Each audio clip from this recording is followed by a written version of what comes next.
so glad you found my channel, Sweet Uniqueities, where everything I do here is always sweet and custom for an event, making it a true uniquity. In today's video, I'm going to share with you a beautiful and delicious dessert that's perfect for really anything. I mean, anytime you need to feed somebody dessert, it's beautiful. It's perfect for a fall gathering. It's great for maybe a women's brunch or a ladies' tea or a shower. It's beautiful and very tasty. And to top it off, my friend over at CKD.NUTRITION.COACH, Kelsey, she gave it the thumbs up. So if you have someone in your family that has chronic kidney disease, this is going to be a dessert that's beautiful and appropriate for them at your table. So no one's going to know. It's seriously delicious, I promise. So let's jump into today's video. I'm sure glad you're here. One of the first things you're going to want to do is thaw out your pastry, your puff pastry. I'm using a half of a box or one pastry sheet. Make sure you put the other back in the freezer for a future project. One sheet made about 5 little rosettes. It took mine about 35 minutes to get to room temperature, but it will depend on the warmth of your kitchen. It was recommended by one blog to make your own little pastry cups, and so about a 5-inch parchment paper square folded over a jar lid and kind of twisted makes a perfect little cup for you to bake these in so it doesn't stick to your pan. It's going to be important that your apple slices are as thin as you can get them. So cut an apple in half, core it, and then start to slicing. For 5 little tartlets, I used only 1 apple, but it will depend on the size of your apple. Nice and thin. Put those apple slices in a bowl, use about a half of a lemon and squeeze it over to help prevent browning, and then add quite a bit of water to the bowl. Then you're going to want to microwave it for about 3 minutes or so.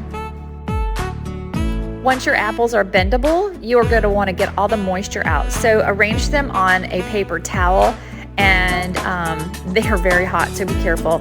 And I just kept, pressing paper towels on them and then turning them over and putting more paper towels on them to get all the moisture out. Then cover them and put them in your refrigerator to keep them chilled down until you are ready to assemble your puff pastry tartlets. To keep the sugar at a minimum, I use Smuckers Simply Fruit and Strawberry, and it is so delicious. I think you're really going to love this, guys. You'll need about 1.5 tablespoons or so for 5 tartlets. Stir it up so that it's very smooth. Put about 1 tablespoon of flour on a surface and spread that around because you do not want the puff pastry to stick.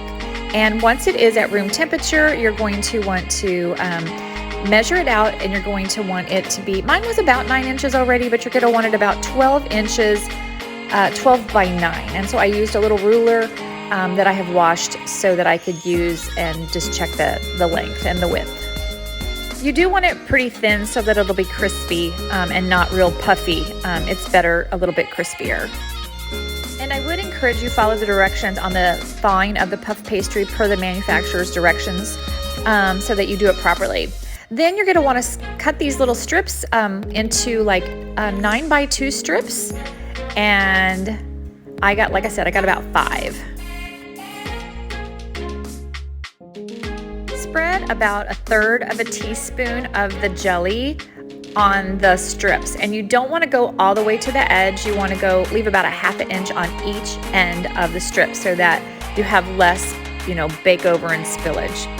And then when you're done with that, you're going to want to just sprinkle some cinnamon. Use as much as you want. So just sprinkle some cinnamon over the jelly. And because I have a sweet tooth, I took a packet of Truvia and I sprinkled some Truvia down the middle as well, and it just helped add a little extra sweetness. These tarts are not super sweet, so you may want to add the Truvia if you really like sweet. But here I am using the little strips of apples. You're going to use 5 to 7 little apple slices on the top, and you're going to want to overlap them and arrange them. And then you're going to just roll up that very bottom edge to kind of just tuck in the edges of the apples and then start rolling. I did use, isn't that cute? I did use a little bit of water on the edges to help it to hold. So here I'm showing it a little bit slower. So just lay those apples, touching the, the top of the jam.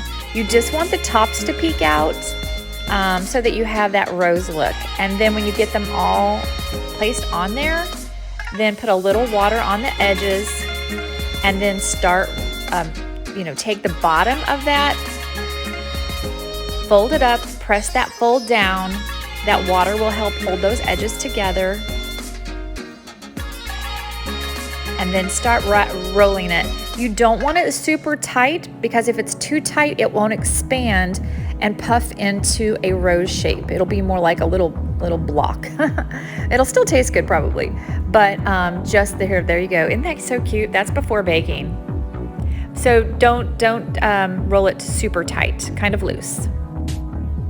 And then pop those dudes into a preheated oven at 375. And I started checking mine at 30 minutes, but mine actually took about 45. You want to make sure that they are completely done, so check the edges and the bottom. If they start to get too brown on top, then you can just put a little dome of foil. I think they turned out so beautiful. I love these, and they taste so good. Just a reminder, they are not super sweet, so if you want to pair some Breyer's vanilla ice cream or some So Delicious non-dairy ice cream, it would be great. Quick confession, the girl who calls herself Sweet Uniqueities and the girl who spends most of her video time sharing with you how to top a cupcake is also a registered dietitian. I mean, who knew, right? I'm sure that will be a surprise to many of you. But I actually am one, and I have a feeling that the Academy is extremely disappointed in my outcome. Anyway, they tried. Anyway, I just love cupcakes. But anyway, I have a friend, her name is Kelsey. She is also a registered dietitian, and she has focused her career on helping patients with chronic kidney disease. She has a wonderful practice where she posts a lot of amazing stories and information on chronic kidney disease and nutrition, and how to incorporate your favorite things into the diet that are so inspiring over on Instagram. Her Instagram name is CKD.NUTRITION.COACH. And so I want to encourage that if you know someone or are a patient yourself with CKD, that you go check her out.